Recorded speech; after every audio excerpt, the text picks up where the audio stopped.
தமிழ்நாட்டு மக்களுக்கு தாயாக, தந்தையாக, அண்ணனாக, தம்பியாக, நாம் எல்லோராலும் தாயுமானவர் என்று அழைக்கப்படுகின்ற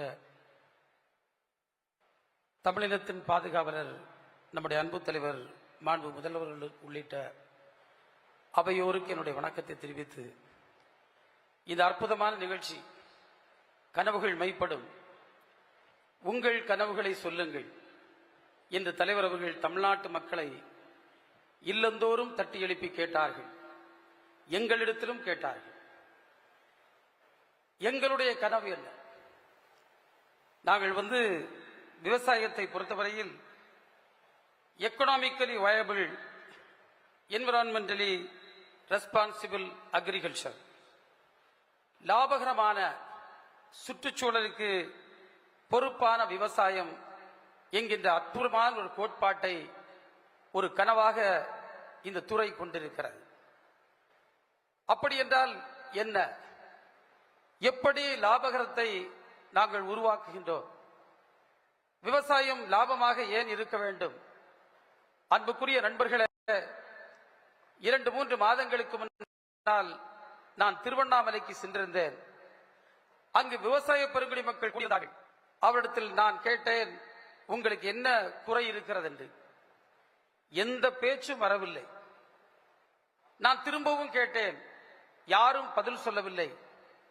ஒரு பெண்மணி எழும்பினாள், எங்களுக்கு எந்த குறையும் இல்லை என்று சொன்னார். அது எப்படி என்று கேட்டேன்.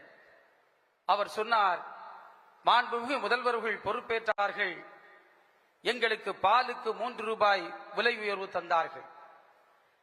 நாங்கள் கொடுக்கின்ற பாலுக்கு ஒரு உத்தேசமான விலையைத்தான் தருவார்கள்.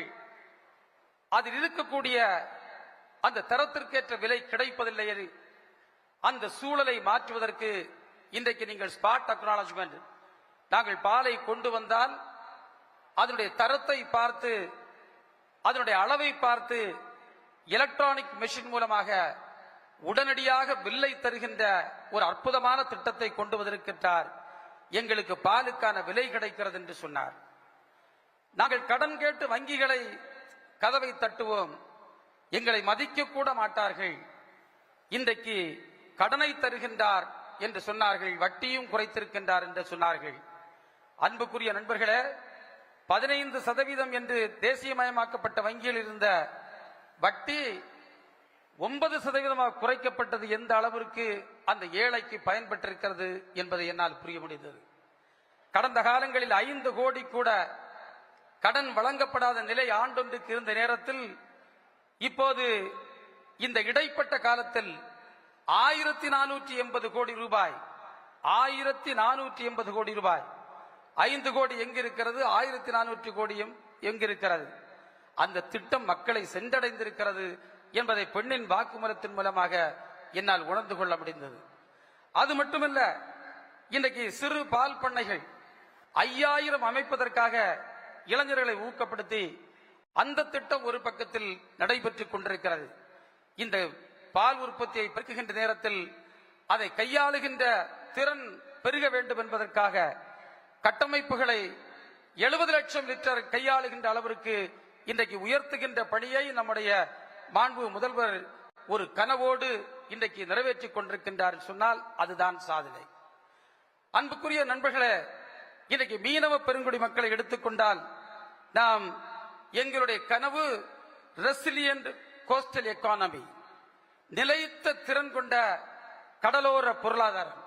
நினைத்து பாருங்கள், இன்றைக்கு பல கார்ப்பரேட்டுகள் இன்றைக்கு ஒன்றிய அரசின் உதவியோடு கடலுடைய வளத்தை சூறையாடலாம் என்று எண்ணுகின்ற நேரத்தில், கடலோர மக்களின் வாழ்வாதாரம், கடலோர சூழியல் பாதுகாப்பு, காலநில மாற்ற தாங்குதிறன், சமூக பங்கேற்பு போன்றவற்றை உறுதி செய்கின்ற விதத்தில் நம்முடைய தலைவர் திட்டங்களை தருகின்றார்.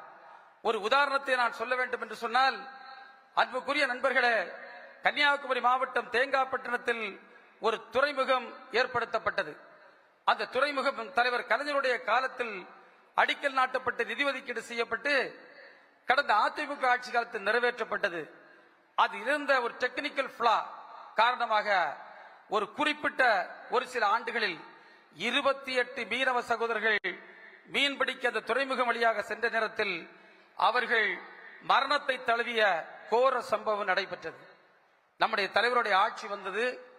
நான் சொல்லுகின்றேனே, இந்த சமூக பங்கேற்பு என்பது எண்ணி கூட பார்க்க முடியாது, இந்தியாவில் எங்கும் நடந்திராதது.